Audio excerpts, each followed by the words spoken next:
Si tu regardes cette vidéo aujourd'hui, ce n'est pas un hasard. Ce n'est pas un algorithme qui t'a amené ici. C'est la main de Dieu qui t'a guidé jusqu'à ce moment précis. Parce qu'il y a quelque chose que tu portes depuis trop longtemps. Une douleur, une perte, une trahison. Quelque chose qu'on t'a pris. Quelque chose que tu croyais disparu pour toujours. Et Dieu m'a dit de te parler aujourd'hui. Bienvenue sur la chaîne Secret de foi. Je suis tellement heureux que tu sois là. Avant que je commence, j'ai un seul appel à te faire. Si tu n'es pas encore abonné à cette chaîne, clique sur le bouton rouge maintenant. Parce que ce que tu vas entendre aujourd'hui va transformer ta façon de voir ta vie, tes épreuves et surtout ton avenir. Abonne-toi, active la cloche et surtout, reste jusqu'à la fin parce que le meilleur est encore à venir. Aujourd'hui, je veux te parler d'une vérité que l'ennemi ne veut absolument pas que tu découvres. Une vérité qui, le jour où tu vas vraiment la comprendre, va changer tout ce que tu ressens par rapport à ce que tu as perdu. Le titre de ce message est le suivant. Ce que l'ennemi voulait te voler, Dieu va te le rendre au double. Laisse ce titre entrer dans ton cœur. Lis-le encore une fois dans ton esprit. Ce que l'ennemi voulait te voler, Dieu va te le rendre au double. Je veux que tu te souviennes d'un moment dans ta vie. Un moment où tu te sentais sur le point de toucher quelque chose de grand. Un rêve que tu portais, une relation qui te rendait vivant, un projet qui te donnait de l'élan, une santé que tu croyais avoir pour toujours, une paix intérieure que tu avais enfin trouvée.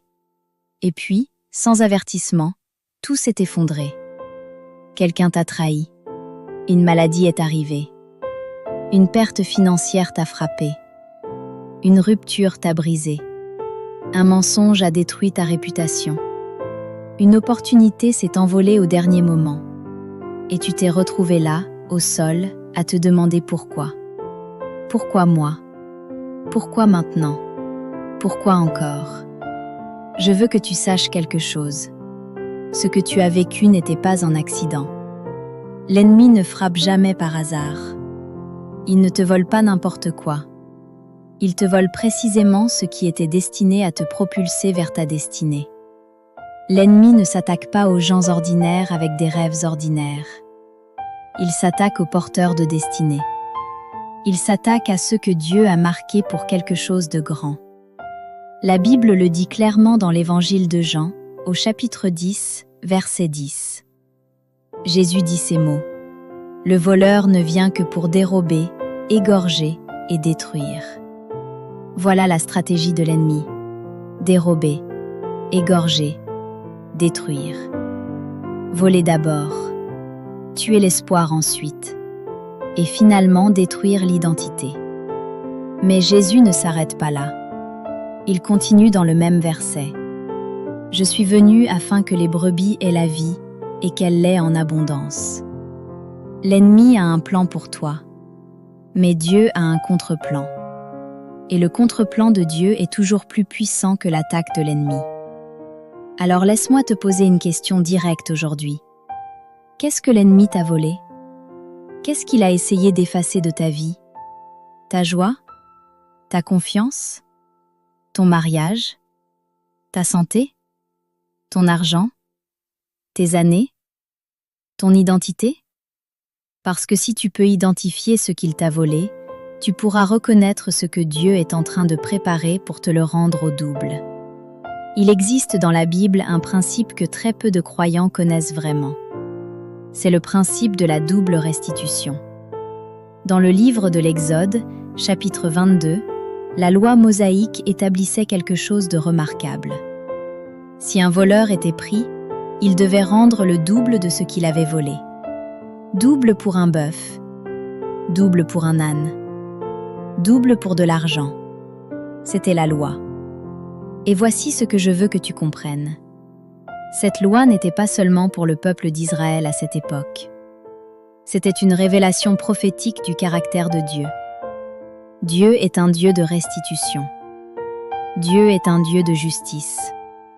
Et quand l'ennemi te vole quelque chose, il enfreint une loi divine. Et la loi divine dit que le voleur doit rendre le double. Le prophète Ésaïe avait saisi ce principe. Dans Ésaïe chapitre 61, verset 7, Dieu déclare ceci. « Au lieu de votre honte, vous aurez une double part. Au lieu de la confusion, ils seront dans la joie de leur héritage. C'est pourquoi, dans leur pays, ils posséderont le double. » Tu entends cela? Au lieu de ta honte, une double part. Au lieu de ta confusion, la joie. Au lieu du vol, le double de ta possession. Dieu ne dit pas qu'il va te donner juste ce qui t'a été pris. Il dit qu'il va te donner le double. Parce que c'est sa nature. Parce que c'est son caractère. Parce que c'est sa loi. Et je veux te parler du plus grand exemple de ce principe dans toute la Bible. Je veux te parler de Job. Job était un homme intègre, droit, craignant Dieu et se détournant du mal. C'est la Bible qui le décrit ainsi, dès le premier verset du livre. Job était le plus grand de tous les fils de l'Orient. Il avait 7000 brebis, 3000 chameaux, 500 paires de bœufs, 500 ânesses. Il avait des enfants, une famille, une réputation, une santé. Et en une seule journée terrible, il a tout perdu. Ses troupeaux ont été détruits, ses enfants sont morts, sa santé s'est effondrée. Sa femme lui a dit de maudire Dieu et de mourir. Ses amis l'ont accusé d'être pécheur. Il s'est retrouvé sur un tas de cendres, couvert d'ulcères, grattant sa peau avec un tesson de poterie. Peux-tu imaginer une perte plus totale que celle de Job? Peux-tu imaginer une nuit plus noire que la sienne? Et pourtant, le livre se termine au chapitre 42. Et voici ce que dit la Bible. L'Éternel rétablit Job dans son premier état, lorsque Job eut prié pour ses amis. L'Éternel donna à Job le double de ce qu'il avait eu auparavant. Le double. 14 000 brebis, 6 000 chameaux, 1000 paires de bœufs, 1000 ânesses, 7 fils et 3 filles. Et ces filles étaient si belles qu'aucune femme dans tout le pays n'était aussi belle qu'elles. Le double, toujours le double. Et maintenant, laisse-moi te demander quelque chose. Avant la perte de Job, Dieu savait-il ce qui allait arriver? Oui. Pendant la souffrance de Job, Dieu était-il absent? Non. Après la souffrance de Job, Dieu a-t-il oublié ce qui avait été volé? Jamais. Ce que l'ennemi a volé à Job, Dieu l'a compté. Il l'a noté. Et quand le temps fut venu, il l'a rendu au double. Et je veux que tu saches que Dieu fait la même chose pour toi. Il compte ce qui t'a été volé. Il note chaque larme, chaque nuit sans sommeil, chaque humiliation, chaque perte, chaque trahison. Il garde le compte. Et quand son moment arrive, il rend au double. Maintenant, je dois te parler de quelque chose qui est peut-être la question la plus douloureuse que tu portes. Si Dieu est si puissant, pourquoi a-t-il laissé l'ennemi me voler quelque chose? Pourquoi n'a-t-il pas empêché ça? Pourquoi est-ce qu'il permet la perte?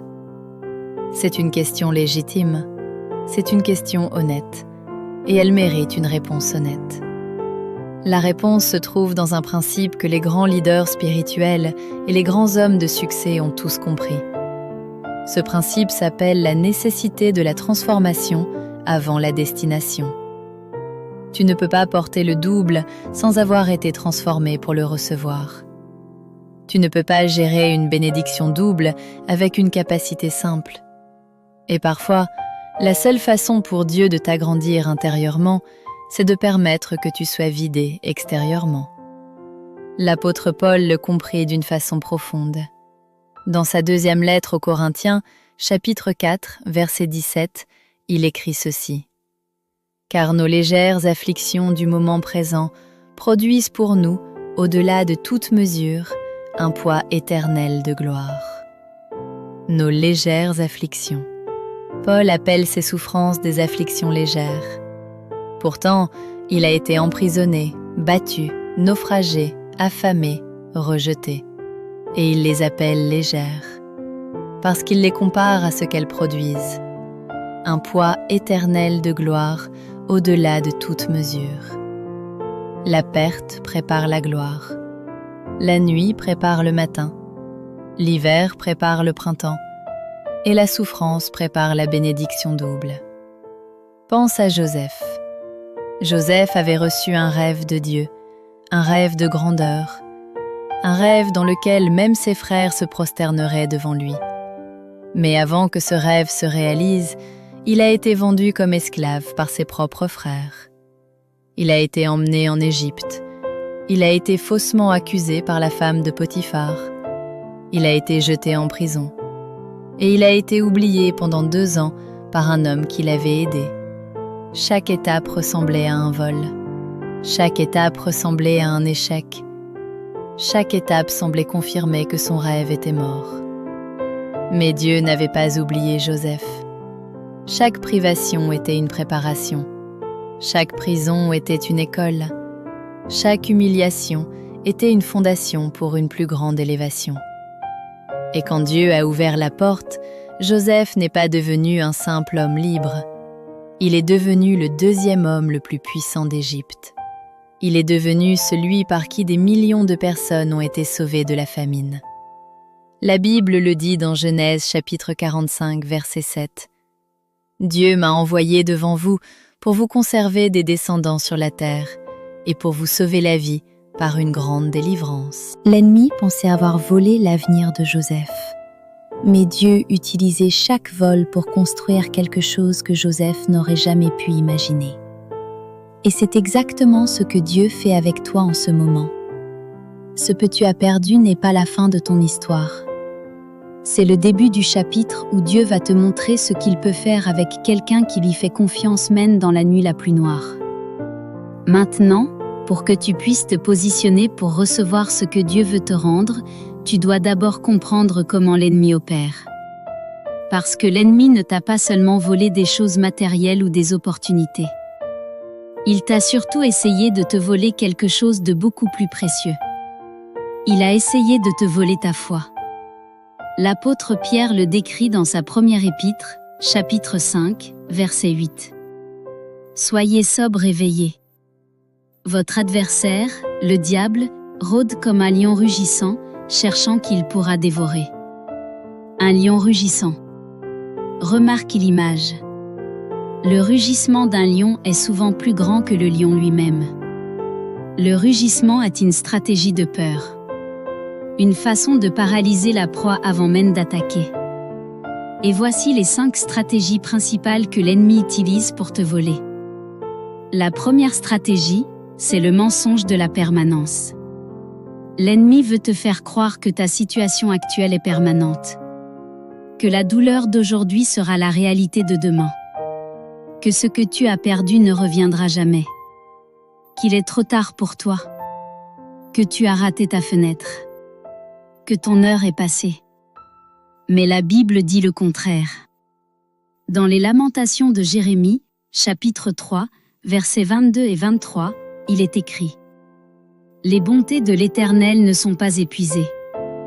Ses compassions ne sont pas à leur terme. Elles se renouvellent chaque matin. Ta fidélité est grande. Chaque matin est un renouveau. Chaque lever de soleil est la preuve que Dieu n'a pas abandonné son projet pour ta vie. » La deuxième stratégie de l'ennemi, c'est la comparaison destructrice. Il te montre ce que les autres ont pour te faire oublier ce que Dieu a en réserve pour toi.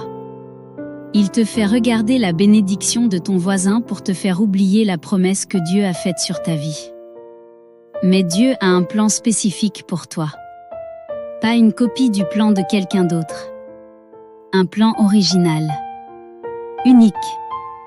Taillé pour ta personnalité, tes dons, ta destinée. Le prophète Jérémie l'a entendu directement de la bouche de Dieu dans Jérémie chapitre 29, verset 11.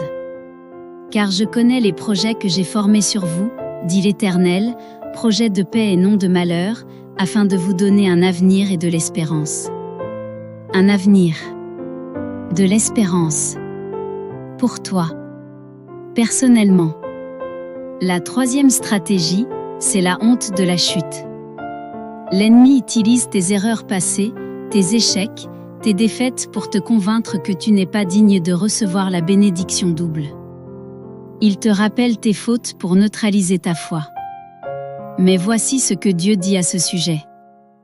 Dans Romains chapitre 8, verset 1. Il n'y a donc maintenant aucune condamnation pour ceux qui sont en Jésus-Christ. Aucune condamnation. 0. Pas une once de condamnation pour celui qui est en Christ. L'ennemi peut accuser. Mais le sang de Jésus a déjà répondu à toutes ces accusations. La quatrième stratégie, c'est l'isolement. L'ennemi essaie de t'isoler. De te faire croire que personne ne comprend ce que tu traverses. De te couper de ta communauté de foi, de tes frères et sœurs spirituels, de ceux qui pourraient t'encourager. Parce qu'il sait que quand les croyants se réunissent en accord, une puissance extraordinaire est libérée. Jésus le dit dans Matthieu chapitre 18, verset 20. Car là où 2 ou 3 sont assemblés en mon nom, je suis au milieu d'eux. La cinquième stratégie, et c'est peut-être la plus dangereuse, c'est le remplacement du temps de Dieu par l'impatience humaine. L'ennemi veut que tu abandonnes juste avant que Dieu agisse. Il veut que tu lâches prise au moment précis où le ciel s'apprête à t'ouvrir ses fenêtres. Abraham a attendu 25 ans pour la naissance d'Isaac. Moïse a passé 40 ans dans le désert avant d'être appelé. David a été roi mais a dû attendre des années avant de prendre le trône. Jésus lui-même a passé 30 ans dans l'obscurité avant d'entrer dans son ministère public. Le timing de Dieu n'est pas ton timing. Mais son timing est parfait.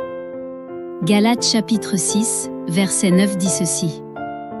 Ne nous lassons pas de faire le bien, car nous moissonnerons au temps convenable si nous ne nous relâchons pas. Au temps convenable. Pas à ton temps. Au temps convenable de Dieu. Maintenant, je veux te donner quelque chose de pratique. Parce que la restitution double ne t'est pas automatiquement donnée sans que tu actives les conditions qui y correspondent. Il y a des lois spirituelles qui, lorsqu'elles sont mises en œuvre dans ta vie, ouvrent la porte à ce que Dieu a en réserve pour toi. Voici les 7 lois spirituelles de la restitution double. La première loi, c'est la loi du pardon. Je sais que c'est difficile à entendre. Je sais que certaines trahisons sont si profondes qu'il te semble impossible de pardonner. Mais écoute-moi bien. Le pardon n'est pas pour la personne qui t'a blessé. Le pardon est pour toi. Le pardon libère ta vie de la prison de l'amertume. L'amertume est comme boire du poison en espérant que l'autre personne va mourir. L'amertume bloque la circulation des bénédictions dans ta vie. Elle crée un plafond spirituel au-dessus de ta tête. Jésus le dit avec une clarté absolue dans Matthieu chapitre 6, versets 14 et 15. Si vous pardonnez aux hommes leurs offenses, votre Père céleste vous pardonnera aussi. Mais si vous ne pardonnez pas aux hommes, votre Père ne vous pardonnera pas non plus vos offenses. Le pardon est une porte. Quand tu pardonnes, tu ouvres la porte à travers laquelle Dieu peut amener ta restitution double. Quand tu retiens le pardon, tu fermes cette porte toi-même. Alors aujourd'hui, je t'invite à prononcer cette décision. Même si tu ne ressens pas encore le pardon, décide-le. Dis à voix haute ou dans ton cœur le nom de celui qui t'a fait du mal. Et dis ces mots, je choisis de te pardonner. Je relâche cette offense. Je la confie à Dieu. La deuxième loi, c'est la loi de la louange dans la tempête. La louange dans la difficulté est l'une des armes les plus puissantes de l'arsenal du croyant. Elle confond l'ennemi. Elle invite la présence de Dieu. Et elle aligne ton cœur avec la promesse de Dieu plutôt qu'avec la douleur de ta situation. Paul et Silas l'ont compris. Emprisonnés à Philippe, les pieds dans les ceps, leur dos ensanglanté d'avoir été battus, à minuit ils ont chanté des louanges à Dieu. Et la Bible dit dans Actes chapitre 16 que soudainement un grand tremblement de terre secoua les fondements de la prison. Toutes les portes s'ouvrirent. Toutes les chaînes se détachèrent. La louange dans ta nuit séisme les fondations de ta prison. La louange dans ta douleur libère ce que Dieu a préparé pour toi. La troisième loi, c'est la loi de la semence et de la moisson. Ce que tu sèmes, tu le moissonneras. Galates chapitre 6, verset 7. Ne vous y trompez pas, on ne se moque pas de Dieu. Ce qu'un homme aura semé, il le moissonnera aussi. Si tu as besoin de restitution financière, sème de l'argent dans le royaume. Si tu as besoin de restitution relationnelle, sème de l'amour et de la bonté envers les autres. Si tu as besoin de restauration de ta santé, sème tes prières pour la santé des autres. La loi de la semence n'a jamais failli. Elle est aussi certaine que la loi de la gravité. Ce que tu sèmes revient vers toi. Et quand tu sèmes dans la foi, tu déclenches une récolte surnaturelle. La quatrième loi, c'est la loi de la confession positive. Proverbe chapitre 18, verset 21 dit ceci. La mort et la vie sont au pouvoir de la langue. Ce que tu déclares sur ta vie a une puissance créatrice. Tes paroles ne sont pas neutres. Elles construisent ou elles détruisent. Elles attirent ou elles repoussent. Elles ouvrent ou elles ferment. Commence à déclarer sur ta vie ce que Dieu dit. Ne dis plus « je suis ruiné ». Dis, la Bible dit que Dieu pourvoira à tous mes besoins selon sa richesse. Ne dis plus jamais « je serai guéri ». Dis, par ses meurtrissures j'ai été guéri, c'est écrit dans Ésaïe chapitre 53. Ne dis plus « ma vie est finie ». Dis, Dieu a des projets de paix pour moi et non de malheur. Change tes paroles. Et tu commenceras à changer ta réalité. La cinquième loi, c'est la loi de la présence dans la maison de Dieu. Le psaume 84, verset 10 dit ces mots extraordinaires. Un seul jour dans tes parvis vaut mieux que 1000 ailleurs. Quand tu honores la maison de Dieu par ta présence fidèle, quand tu places la communauté de foi au centre de ta vie, tu te positionnes dans le flux des bénédictions célestes. Il y a quelque chose dans la présence collective des adorateurs que tu ne peux pas reproduire seul chez toi. Ne t'isole pas dans ta douleur. Va à l'église. Rejoins un groupe de prière. Connecte-toi avec des croyants qui vont t'encourager. Parce que ta restitution double passera souvent par des mains humaines que Dieu va utiliser pour te bénir. La sixième loi, c'est la loi du jeûne et de la prière. Certaines portes ne s'ouvrent que par le jeûne et la prière. Jésus lui-même l'a dit dans Matthieu chapitre 17, verset 21. Mais ce genre de démon ne sort que par la prière et par le jeûne. Il y a des niveaux de percée spirituelle qui ne peuvent être atteints que par la discipline du jeûne. Quand tu jeûnes, tu affaiblis la chair et tu fortifies l'esprit. Tu envoies un signal puissant au ciel que tu es sérieux dans ta quête de Dieu. Et les cieux répondent à cette démarche sérieuse par une manifestation de leur puissance. La septième loi, c'est la loi de la méditation sur la parole. Josué chapitre 1, verset 8 dit ceci. Que ce livre de la loi ne s'éloigne point de ta bouche. Médite-y jour et nuit, pour agir fidèlement selon tout ce qui y est écrit. Car c'est alors que tu auras du succès dans tes entreprises. C'est alors que tu réussiras. La méditation de la parole n'est pas une lecture passive, c'est une rumination active. C'est lire un verset, le fermer et le laisser tourner dans ton esprit toute la journée. C'est laisser la vérité de Dieu s'installer dans les fondations de ta pensée jusqu'à ce qu'elle devienne ta réalité intérieure avant même que ça devienne ta réalité extérieure. Parce que la règle du succès que tout grand leader, tout grand entrepreneur, tout grand visionnaire a comprise est la suivante. Le changement extérieur commence toujours par un changement intérieur. Et le changement intérieur commence par ce dont tu nourris ton esprit. Laisse-moi maintenant te raconter quelques histoires qui vont te montrer que ce principe n'est pas théorique. Ce principe est réel. Il fonctionne. Et il fonctionne encore aujourd'hui. Commençons par l'histoire d'une femme que j'appellerai simplement Marie. Marie avait tout construit. Une petite entreprise de traiteur, une famille, une maison. Pendant des années, elle avait travaillé avec foi et discipline. Et puis un partenaire d'affaires l'a trahi. Il a détourné les fonds. Il a fait partir les clients. Il a pris tout ce qu'ils avaient construit ensemble et est parti avec. Marie s'est retrouvée avec des dettes, sans revenus, 2 enfants à nourrir et une réputation qui avait souffert des mensonges que cet homme avait racontés sur elle. Mais Marie avait une chose que l'ennemi ne pouvait pas voler. Elle avait une foi inébranlable. Et dans les moments les plus sombres, elle se réveillait le matin et déclarait le psaume 34, verset 19. « Le juste a beaucoup d'afflictions, mais l'Éternel l'en délivre toutes. » Elle a semé dans son église même quand elle n'avait presque rien. Elle a loué Dieu dans sa cuisine vide. Elle a pardonné à cet homme même si la douleur était immense.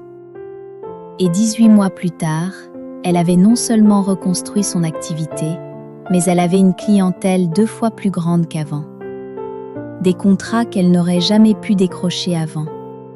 Une réputation restaurée. Et la vérité sur les agissements de cet homme avait été exposée publiquement sans qu'elle ait à lever le moindre doigt. Ce que l'ennemi voulait lui voler, Dieu le lui a rendu au double. Pensons maintenant à l'histoire de Nick Vujicic. Tu le connais peut-être. Cet homme est né sans bras et sans jambes, sans membres.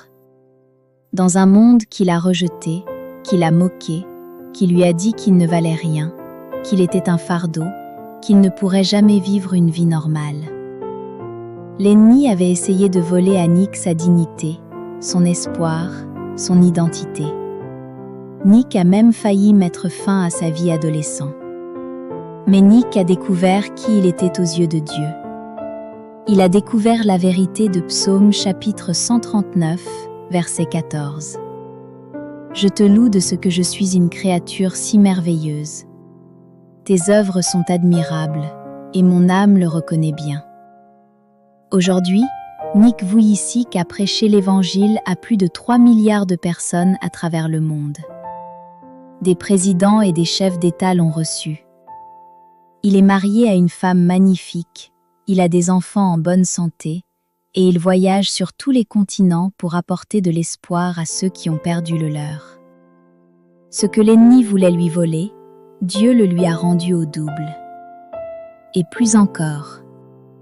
Et que dire de la vie de Nelson Mandela? 27 ans en prison. 27 ans volés. La fleur de sa jeunesse, ses années les plus productives, derrière des barreaux sur l'île de Robben Island. L'ennemi pensait que le temps était la chose la plus précieuse qu'il pouvait voler. Et il lui en a volé 27 ans. Mais quand Mandela est sorti de prison, il n'est pas sorti brisé. Il est sorti transformé, purifié, avec une sagesse, une profondeur, une paix intérieure qu'il n'aurait jamais pu développer en dehors de cette prison. Et il est devenu non seulement le président de son pays, mais l'un des leaders moraux les plus respectés de l'histoire de l'humanité. Ce que l'ennemi voulait lui voler, Dieu le lui a rendu au double. Et je veux te poser cette question maintenant. Qu'est-ce que Dieu est en train de construire en toi pendant ta période de privation?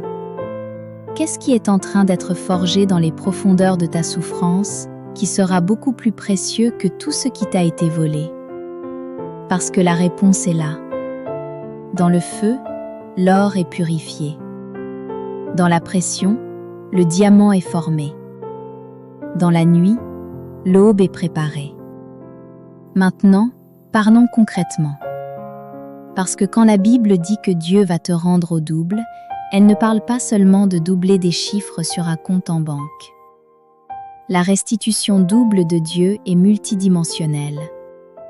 Elle touche chaque aspect de ta vie. Quand l'ennemi t'a volé ta joie, Dieu te la rend non seulement en double, mais il te donne une joie que personne ne peut t'enlever. Jean chapitre 16, verset 22. Vous aussi, Vous avez maintenant de la tristesse, mais je vous reverrai, et votre cœur se réjouira, et nul ne vous ravira votre joie. Quand l'ennemi t'a volé des années, Dieu peut te rendre le temps d'une façon qui défie toute logique humaine. Joël chapitre 2, verset 25. Je vous remplacerai les années qu'ont dévoré la sauterelle, le hanneton, le grillon, la chenille, ma grande armée que j'avais envoyée contre vous. Des années que la sauterelle a dévorées, des années perdues dans l'addiction, dans la dépression, dans une relation toxique, dans une mauvaise direction. Dieu dit qu'il peut te rendre ces années. Non pas en remontant le temps, mais en faisant avancer ta destinée à un rythme qui compense ce qui semble avoir été perdu. Quand l'ennemi t'a volé ta santé, le sang de Jésus peut être ton guérisseur.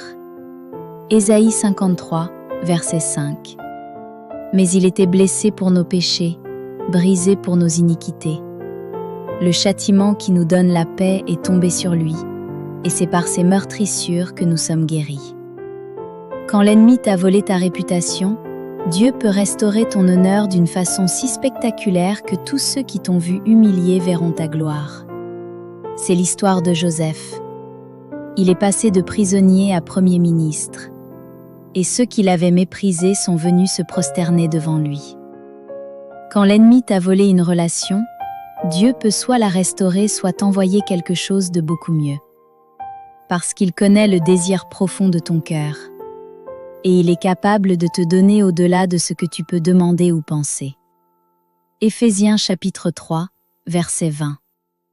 Or, à celui qui peut faire, par la puissance qui agit en nous, infiniment au-delà de tout ce que nous demandons ou pensons, à lui soit la gloire. Infiniment au-delà de tout ce que nous demandons ou pensons. C'est la capacité de ton Dieu. Infiniment au-delà. Pas juste un peu plus. Pas juste le double.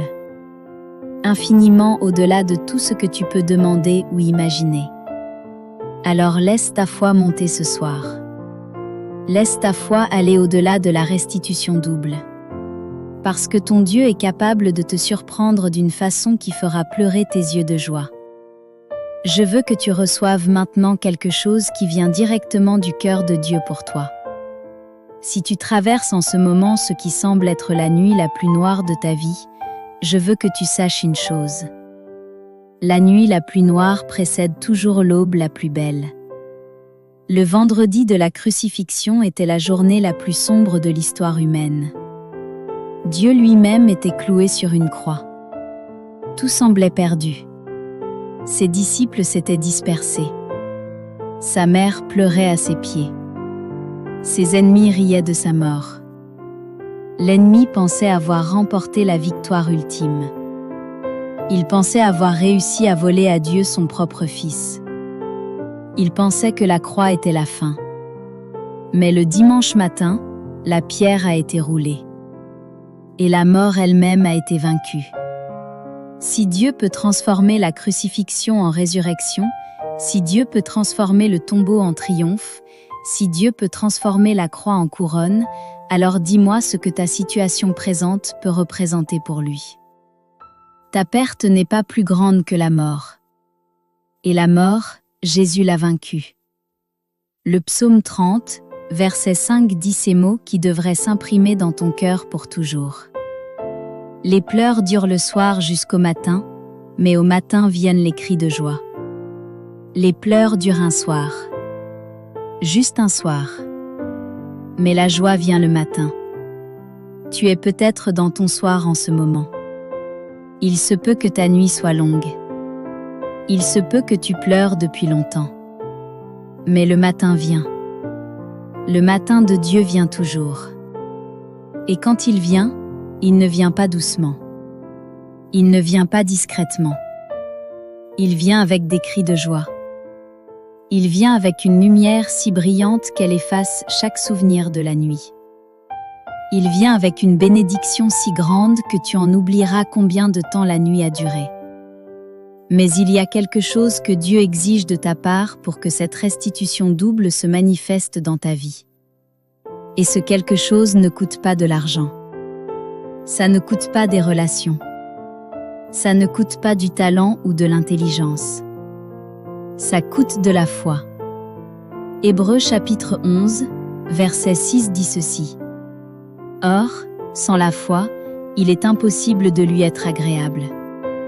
Car il faut que celui qui s'approche de Dieu croie que Dieu existe et qu'il est le rémunérateur de ceux qui le cherchent. Il est le rémunérateur, celui qui rémunère, celui qui récompense, celui qui rend ce qui a été pris.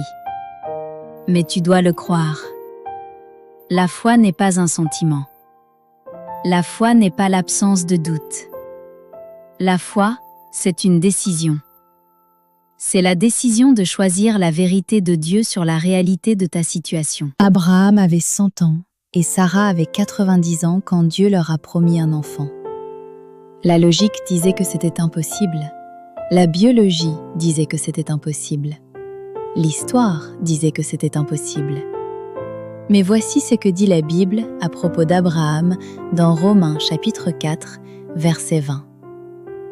Il ne chancela point par incrédulité au sujet de la promesse de Dieu, mais il fut fortifié par la foi, donnant gloire à Dieu, et il eut la pleine conviction que ce que Dieu a promis, il est puissant pour l'accomplir. La pleine conviction que ce que Dieu a promis, il est puissant pour l'accomplir. Telle est la foi. Pas une probabilité, une pleine conviction, un engagement total, une décision irrévocable de croire en la puissance de Dieu indépendamment des circonstances.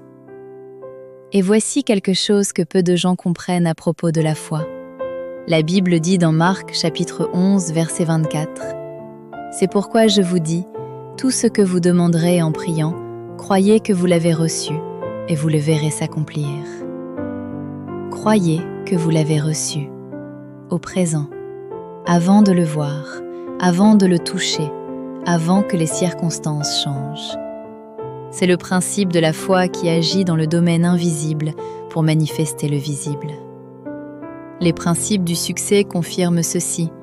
Les grands leaders, les grands visionnaires, les grands entrepreneurs n'ont pas attendu de voir le résultat avant de croire en leur vision. Ils ont cru d'abord. Ils ont vu avec les yeux de leur foi. Et leur foi a tracé un chemin là où il n'y en avait pas. Dieu t'appelle à faire la même chose. Crois que ta restitution double est déjà préparée. Crois qu'elle est déjà en route. Crois qu'elle est déjà réelle dans le monde invisible, en attente de se manifester dans le monde visible, à mesure que ta foi lui ouvre la porte. Je veux maintenant prier avec toi. Cette prière n'est pas une formalité. Cette prière est un acte de foi. Prends un moment pour te préparer intérieurement. Pose une main sur ta poitrine si tu le peux. Ferme les yeux un instant et engage-toi sincèrement dans ce moment. Père céleste, nous venons à toi aujourd'hui avec des cœurs ouverts et sincères. Nous venons à toi avec nos pertes, nos douleurs, nos déceptions, nos nuits de larmes. Père, tu connais ce que l'ennemi a essayé de voler à chacun de nous. Tu connais les trahisons qui nous ont brisés. Tu connais les rêves qui semblent morts. Tu connais les années que nous pensons avoir perdues. Tu connais les larmes que nous avons versées en secret. Et Seigneur, nous te rappelons ta parole ce soir. Ta parole qui dit que ce que l'ennemi a dévoré, tu peux nous le rendre au double. Ta parole qui dit que tu es le Dieu de Job, le Dieu de Joseph, le Dieu de la résurrection. Nous déclarons par la foi que notre temps de double restitution est venu. Nous déclarons que les portes de la bénédiction s'ouvrent sur nos vies. Nous déclarons que ce qui a été volé est en train d'être récupéré dans le monde invisible et qu'il se manifestera au temps convenable dans notre réalité. Père, donne-nous la grâce de pardonner ceux qui nous ont fait du mal. Libère-nous de l'amertume et de la rancœur. Lave nos cœurs avec ton amour et ton pardon.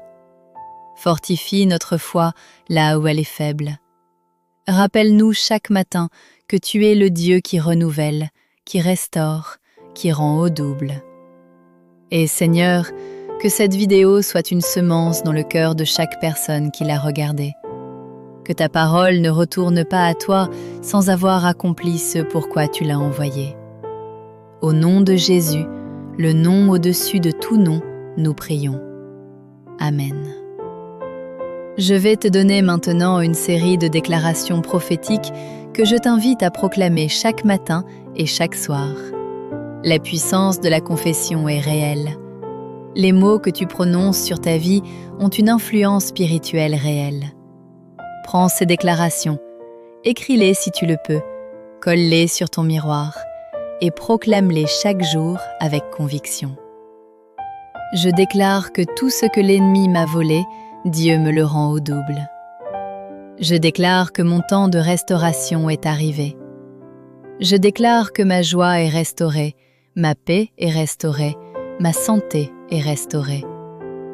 Je déclare que ce qui a été dit contre moi ne peut pas s'accomplir, parce que la parole de Dieu sur ma vie est plus forte que tout mensonge humain. Je déclare que j'entre dans la saison de la double bénédiction. Je déclare que ma famille est bénie, mes finances sont libérées, mes relations sont guéries.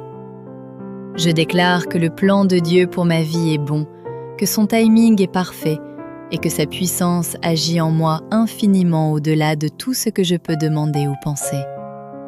Je déclare que je suis plus que vainqueur par celui qui m'a aimé, comme le dit Romains chapitre 8, verset 37.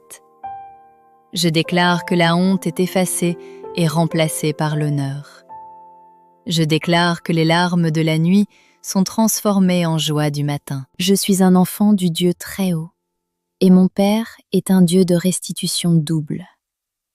Proclame ces paroles, prononce-les fort, prononce-les avec foi, et laisse-les transformer peu à peu ta façon de te voir toi-même et de voir ta situation. Je veux partager avec toi maintenant quelque chose qui va peut-être changer ta façon de regarder en arrière sur ta période de perte. Quand Joseph était en prison, la Bible dit quelque chose de fascinant. Dans Genèse chapitre 39, verset 21, « Mais l'Éternel fut avec Joseph, et il lui témoigna de la bonté. Il lui donna la faveur aux yeux du chef des gardes de la prison. L'Éternel fut avec Joseph dans la prison. Pas en dehors de la prison, dans la prison. Au moment même où l'ennemi pensait avoir volé l'avenir de Joseph, Dieu était avec lui à l'intérieur du lieu de sa souffrance. Et voici le secret. Dieu ne t'abandonne pas dans ta perte. Il est avec toi dans ta perte. Et pendant que tu souffres, pendant que tu attends, pendant que tu luttes, Dieu travaille dans l'invisible. Il arrange des connexions. Il prépare des personnes. Il positionne des ressources. Il ouvre des portes que tu ne peux pas encore voir. La foi du croyant, c'est de savoir que Dieu travaille quand on ne voit rien. Romains chapitre 8, verset 28 est peut-être le verset le plus connu de la Bible après Jean 3.16. Nous savons, du reste, que toute chose concourt au bien de ceux qui aiment Dieu, de ceux qui sont appelés selon son dessein. Toutes choses. Pas seulement les bonnes choses, pas seulement les bénédictions. Toutes choses, y compris les trahisons, y compris les échecs, y compris les pertes, y compris les nuits de larmes. Toutes ces choses, Dieu les fait concourir à ton bien. Il les intègre dans son plan. Il les utilise comme des matériaux de construction pour bâtir quelque chose que tu ne peux pas encore imaginer. C'est un Dieu extraordinaire. C'est un Dieu qui recycle les douleurs en destinée, qui transforme les cicatrices en témoignages, qui convertit les défaites en tremplin.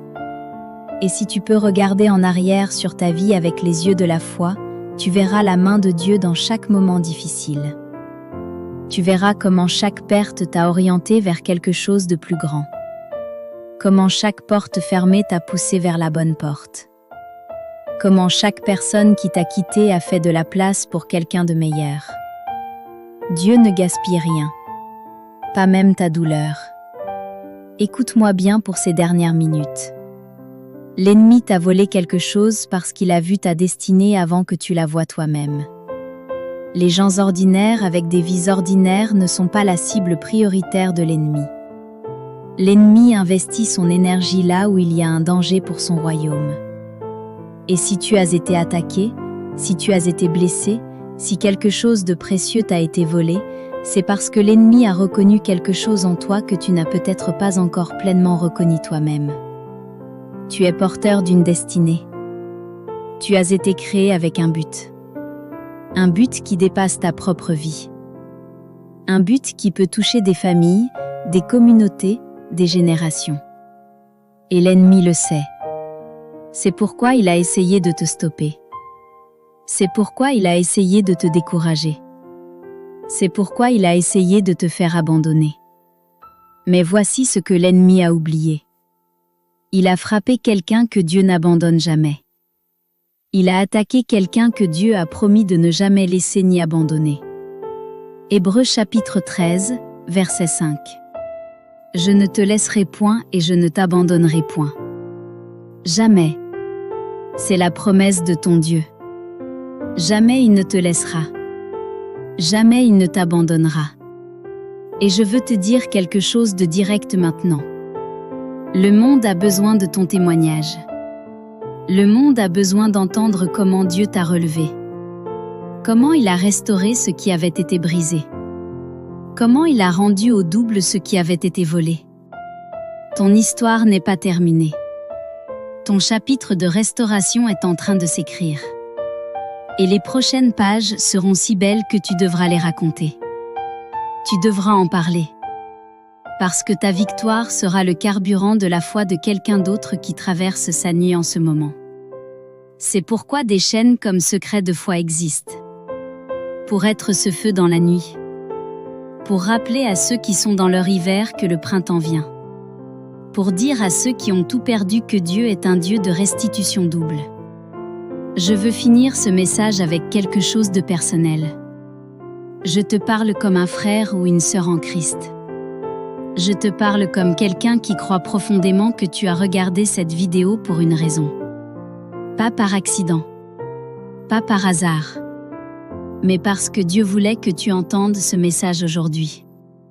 Et si ce message a touché quelque chose en toi ce soir, j'ai une demande à te faire. La première chose, c'est de prendre une décision de foi maintenant.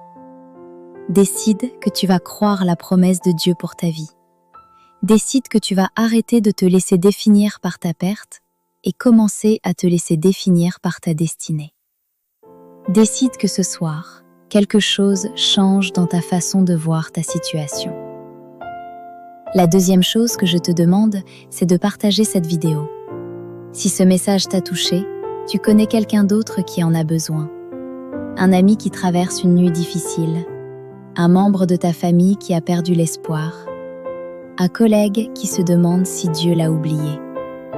Partage cette vidéo avec lui. Parce que ta générosité pourrait être la main de Dieu qui tend ce message à quelqu'un qui en avait désespérément besoin. La troisième chose, c'est de rejoindre la famille Secret de foi. Si tu n'es pas encore abonné, clique maintenant sur le bouton d'abonnement. Active la cloche pour ne rien manquer. Parce que chaque semaine, sur cette chaîne, nous partageons des messages qui vont alimenter ta foi, activer ta destinée et te rappeler que ton Dieu est plus grand que n'importe quel obstacle. Et la quatrième chose, c'est de m'écrire dans les commentaires. Je veux que tu fasses quelque chose de courageux. Écris dans les commentaires ce que l'ennemi t'a volé. Et juste en dessous, écris ce que tu crois par la foi que Dieu va te rendre au double. Parce que quand tu proclames ta foi publiquement, quelque chose se passe dans le monde invisible. Et ta déclaration peut aussi inspirer quelqu'un d'autre qui lit les commentaires. Dis-moi aussi comment ce message t'a touché. Est-ce qu'il y a un point précis qui a résonné dans ton cœur? Une situation dans ta vie que ce message a éclairé? Un verset qui t'a particulièrement parlé? Je lis tous vos commentaires. Et vos histoires m'encouragent autant que j'espère vous encourager. La communauté Secret de foi se construit avec des gens comme toi. Des gens qui ont traversé des nuits difficiles et qui tendent la main aux autres dans l'obscurité. Des gens qui refusent de se laisser définir par leur perte. Des gens qui croient que le meilleur est encore à venir. Le meilleur est encore à venir pour toi. Je ne dis pas ça pour te donner de belles paroles. Je le dis parce que la parole de Dieu l'affirme.